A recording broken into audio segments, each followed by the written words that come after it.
Hello everyone, this is Dr. Choppy. I've traditionally lectured in Korean, but starting today, I'll be producing more content in English for our international colleagues.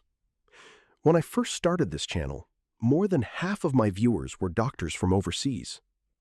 However, as I focused on Korean content, I noticed it became difficult for our global audience to follow along.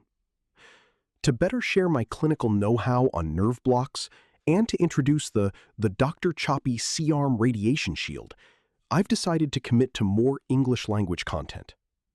Since Transforaminal Epidural Steroid Injection, TFESI, is my preferred technique, I'll be sharing various cases of this procedure whenever I can. Let's start with a relatively straightforward case.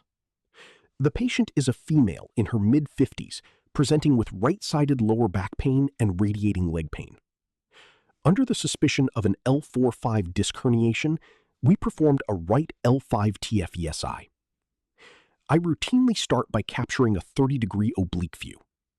The metal grid you see here is a stainless steel grid marker specifically designed for C-arm blocks, which I developed myself. It provides incredible convenience when marking the initial entry point. In this case, the transverse process slope appeared quite steep, so I applied a bit more caudal tilt to the C-arm. I also shifted the grid marker slightly downward to compensate. I began the insertion using a 23G needle. At one point, I felt the trajectory was heading too far inferiorly, so I adjusted the needle direction slightly upward. I advanced the needle carefully while checking with the patient for any radiating sensations or electric feelings in the leg. The needle eventually reached the posterior wall of the L5 vertebral body. Fortunately, I was able to avoid irritating the L5 root during the advancement. I injected 2 cc of contrast media and took an AP view, followed by a lateral view. I confirmed that the contrast was spreading well into the anterior epidural space. Finally, I administered the prepared mixture of lidocaine and steroids. The patient showed significant improvement immediately after the injection.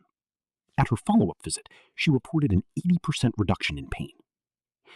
Because I've performed these blocks for a long time, I was able to finish the procedure with very few C-arm shots. However, for beginners, depth perception can be tricky. I recommend monitoring the needle's trajectory constantly by comparing frequent shots with the AP view. This case was completed very easily with only 10 C-arm cuts.